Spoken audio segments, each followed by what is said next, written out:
And as you all may be not knowing, he is on a visit to the CISH Lucknow as a RSC chairman. Having come to know that he is coming, on the way only I requested him to, instead of going to the Lucknow, please come to the Kanpur and give your thoughtful lectures on the high density planting in mango, which is very close to his heart. I am very happy, sir, and that you have agreed to my request and given very knowledgeable, scientific, data-based scientific information to my students. I think they must have all understood. That's why there are no questions from the students as well as the teachers from the horticulture department. But friends,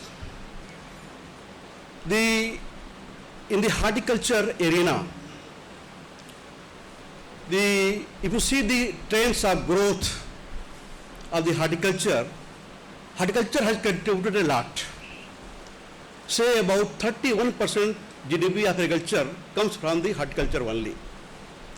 Since 2014 to 2022, continuously there is a growth in production and productivity of the horticulture crops. And you all as students may be knowing, India is the second largest producer of the fruits and vegetables after China. This I have been listening from the very beginning when I was studying in the undergraduate classes.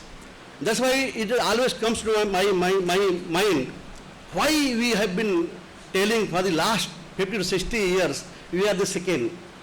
Although there is a lot of data, lot of technologies, lot of varieties evolved from the various ICR institutes as well as the universities and gone to the farmers' field, their production and productivity could increase a lot. Probably the time has come to compare the exact information what we have in our country and also the China. Maybe we are number one. So that's why the last seminar also, when it was held during the May, I put this question before all the scientists.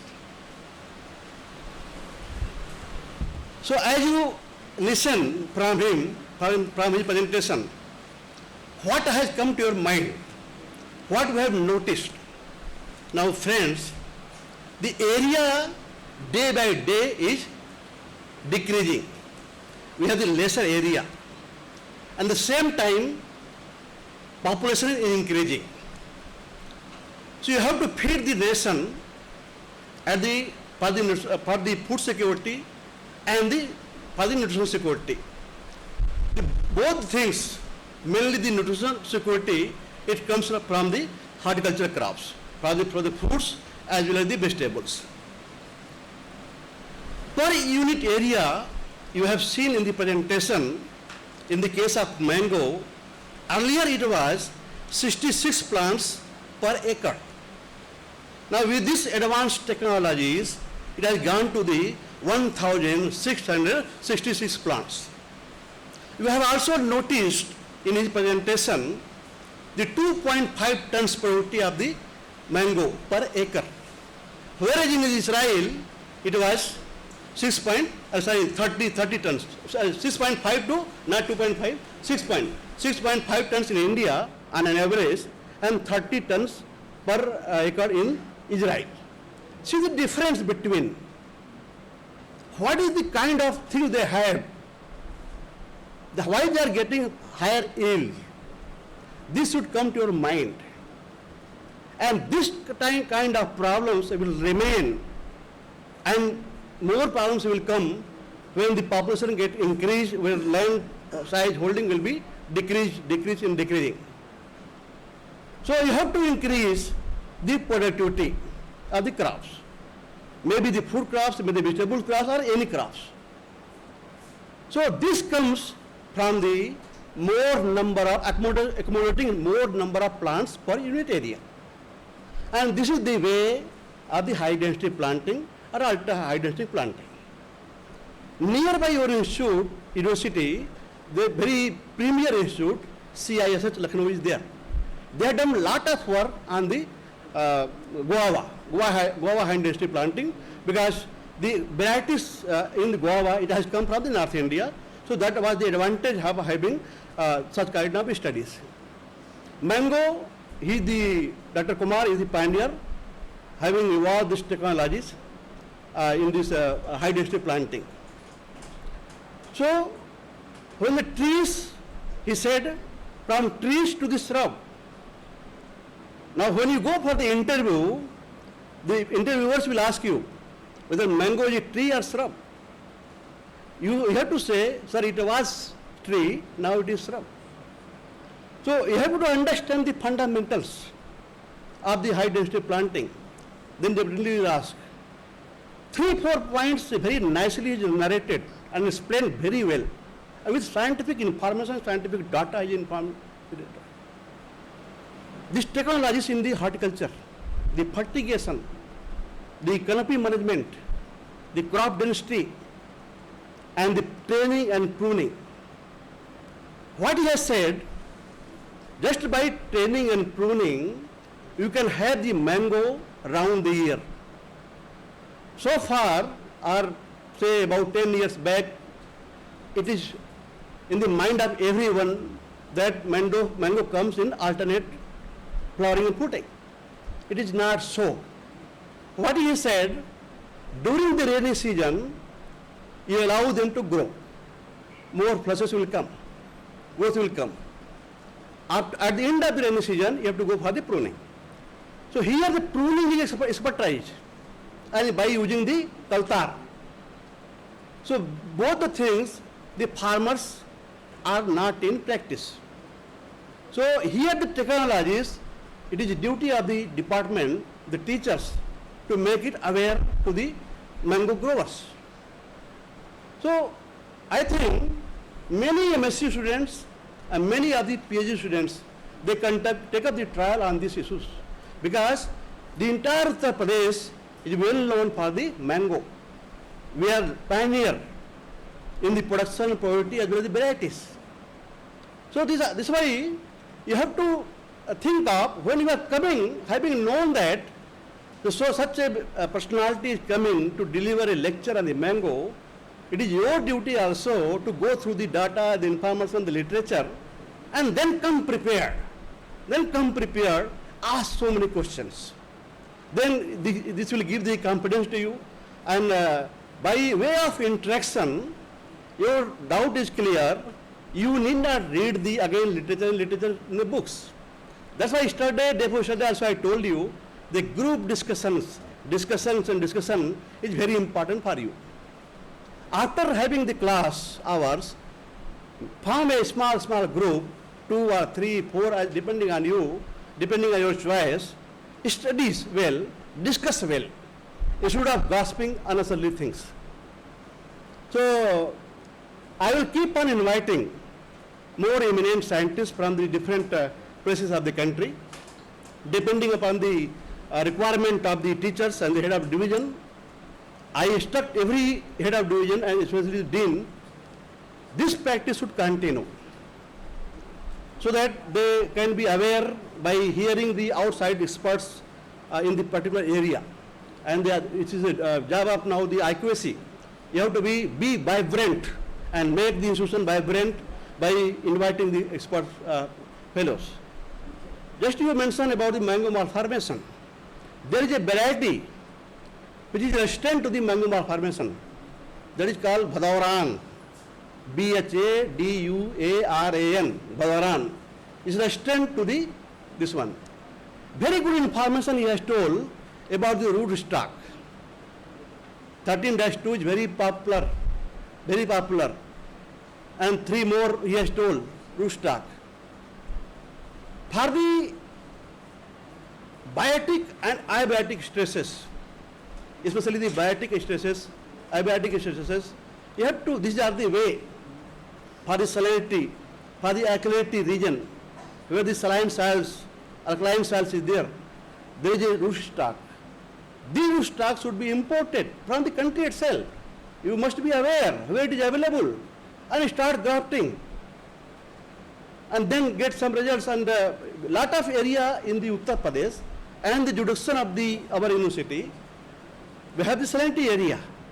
So this is the one way to take that rootstock and use the science material, the science, the varieties of your choice, the things which are preferred by the farmers. We are pioneer in Langa, Dasari, and to the extent the Jausa also. But Langra Dasari is popular, but how to utilize these crops in the high density planting? Because we want more number of plants per unit area, more crops, more yield. Shorter plants have all advantages of spraying, pruning, harvesting, training, pruning, wider space, allow the sunlight penetration, more flush growth. So these are the scientific information. You have to discuss yourself. I would request the DSW to take this entire presentation and put it on the website. Our website, put it on the website. All the recordings should be put on the website. And so that all can get benefits. Just few days back, I sent one circular to especially to all the guest faculties and teaching associate, because they are the fresh candidate, they are the MSc, NET, PhD highly qualified. Every lecture should be placed on the website, and most of the lectures they have to put the videos recording and make utilize of these facilities. This is facilities was created by the ICR. With the modest facilities you have to use. And you also, the MSc student, PhD students, prepare the slides, presentation, seminar, and have the operation, function of these things. Because nowadays, it is very tough, I am telling you. I am going to have the recruitment process very soon, maybe from the August and September. And some of the PhD students also may appear. You have to face the students. I will call the students, will be sitting here. I will give a topic, prepare slides in front of everyone and give presentation. And the students will be, they are the assessee. They will assess your presentation. So time is very tough and it's very easy also. Having said very tough, if you don't involve yourself, you don't have any interest in yourself. If you involve yourself, have a practice of it, facilities, it becomes very easier.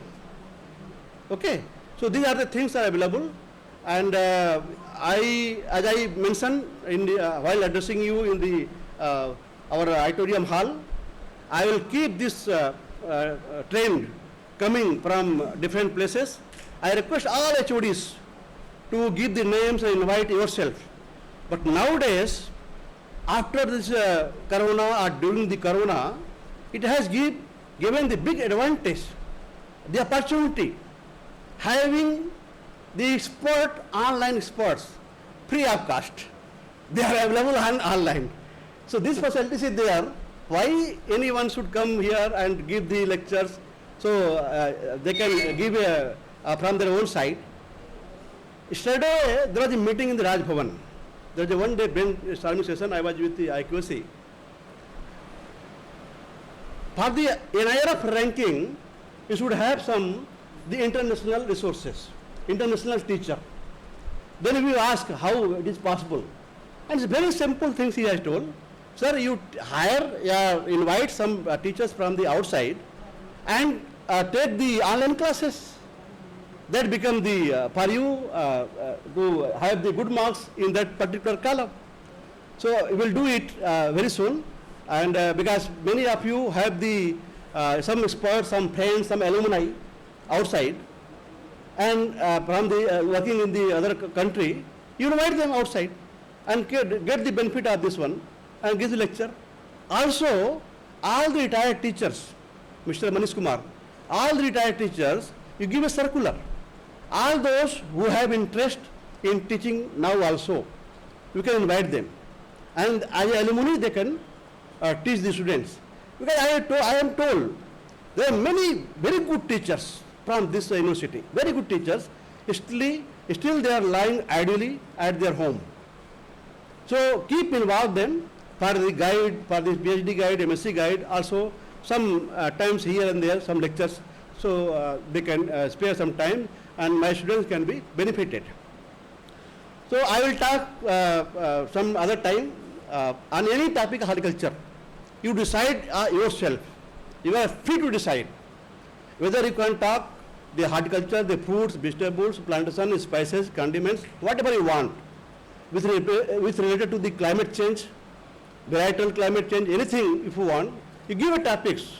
I will come and I will give a lecture sometimes. Whenever you feel I should give some lecture. So I will not take much time. Let's give a big thanks to the Dr. N. Kumar for having accepted my invitation and made his visit to the university. In fact, for a very long time I was trying to invite him here, but as a Vice Chancellor he was also very much occupied. Just for the last 3 months only he left the seat. So now he is free bird, he can go anywhere. So you can utilize his presence anywhere. So likewise there are many people in different areas, you can invite them. So once again sir, on behalf of myself, on behalf of the university and on behalf of all of us to thank you and we honor you for this kind visit and giving for a very, very useful scientific information to my students. Thank you so much.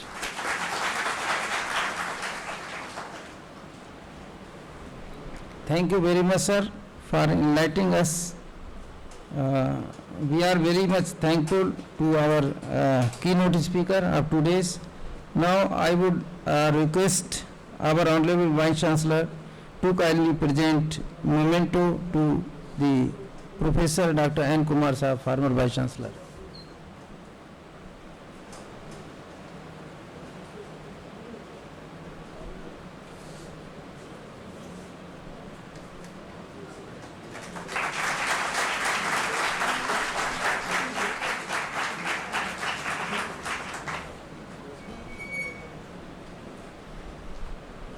Thank you very much, sir. In this sequence, I would like to request Dean College of Agriculture to kindly propose vote of thanks.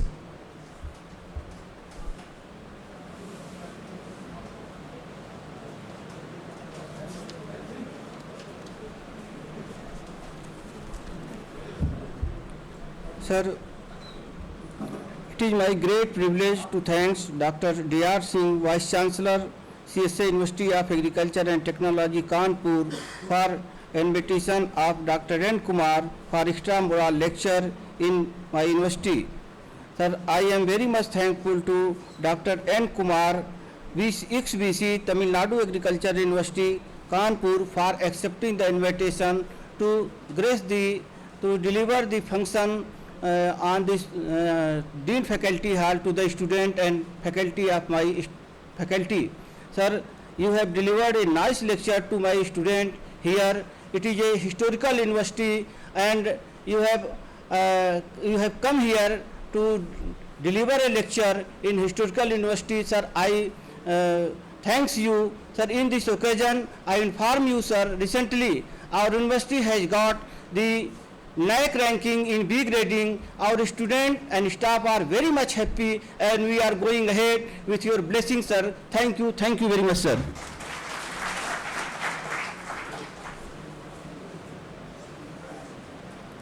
Thank you, sir. With permission, now we end up the program. Thank you very much, sir. Thank you once again. That's a pin drive, sir.